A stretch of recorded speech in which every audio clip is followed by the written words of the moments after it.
విశ్వశాంతి స్థాపనకు బ్రహ్మబాబా మహాయజ్ఞం దేదీప్యమానంగా 57వ పుణ్యస్మృతి దివస్ బ్రహ్మకుమారీల ఆధ్వర్యంలో ఘనంగా నిర్వహణ. విశ్వశాంతి స్థాపన కోసం రాజస్థాన్ ఆరావలి పర్వతాలపై ఈశ్వరీయ విశ్వవిద్యాలయం నెలకొల్పిన ఘనత పితాశ్రీ బ్రహ్మబాబాదేనని హిందుస్థాన్ షిప్ యార్డ్ పూర్వపు సీఎం డి హేమంత్ కత్రి యాడారు శనివారం బ్రహ్మబాబా 57వ పుణ్యస్మృతి దివస్ కార్యక్రమం డాబా గార్డెన్స్ విజేఎఫ్ ప్రెస్ క్లబ్ లో ప్రజాపిత బ్రహ్మకుమరీస్ ఆధ్వర్యంలో ఘనంగా నిర్వహించారు. ఈ కార్యక్రమంకు హిందుస్థాన్ షిప్ యార్డ్ లిమిటెడ్ పూర్వపు CMD former Indian naval officer commando Hemant Katri ముఖ్య అతిథిగా హాజరయ్యారు. ఈ సందర్భంగా తొలుత అతిథులు చేతుల మీదుగా జ్యోతి ప్రజ్వలన కార్యక్రమం ద్వారా కార్యక్రమాన్ని ప్రారంభించారు. అనంతరము చిన్నారుల సాంస్కృతిక కార్యక్రమాలు అందరినీ అలరింపచేశాయి.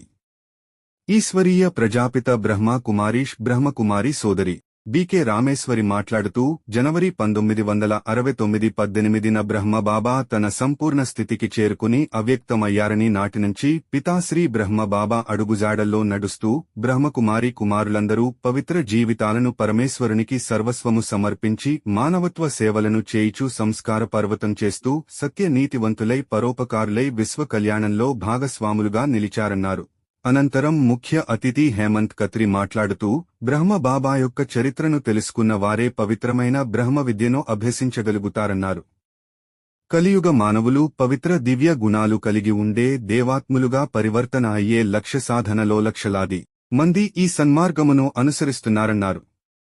జీవితాన్ని పరివర్తన చేసే ప్రజాపిత బ్రహ్మబాబా అద్భుత జీవిత చరిత్రను ప్రతి ఒక్కరూ చదివి తెలుసుకుని భగవంతుడైన పరమాత్మ తండ్రిని గుర్తించి దుర్గులను వదిలి సత్ప్రవర్తన పరులై సన్మార్గంలో నడుస్తూ ఒక నూతన ప్రపంచ నిర్మాణమప్పుడే చేయగలుగుతారన్నారు. గౌరవ అతిథిగా హాజరైన సింహాచలం దేవస్థానం ధర్మకర్తల మండలి మాజీ సభ్యులు జాతీయ జర్నలిస్టులు సంఘం కార్యదర్శి గంట్ల శ్రీనుబాబు కార్యక్రమాన్ని ఉద్దేశించి మాట్లాడుతూ ప్రతి ఏటా ప్రజాపిత బ్రహ్మకుమారుల ధ్వర్యంలో నిర్వహిస్తున్నటువంటి బ్రహ్మబాబా పుణ్యాశ్రుతి కార్యక్రమంలో పాల్గొనడం తన అదృష్టంగా భావిస్తున్నానని, అదేవిధంగా బ్రహ్మకుమారిస్ తలపెట్టిన ప్రతి కార్యక్రమంలో నేను భాగస్వామ్యం అవడం ఎంతో సంతోషంగా ఉంటుందనన్నారు.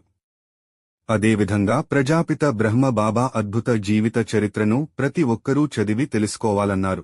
భగవంతుడైన పరమాత్మ తండ్రిని గుర్తించి దుర్మార్గాలను దుర్వ్యసనాలను వదిలి సత్ప్రవర్తన పరులై సన్మార్గంలో నడవాలని ప్రతి ఒక్కరూ నడుస్తూ ఒక నూతన ప్రపంచం నిర్మించుకోవాలన్నారు.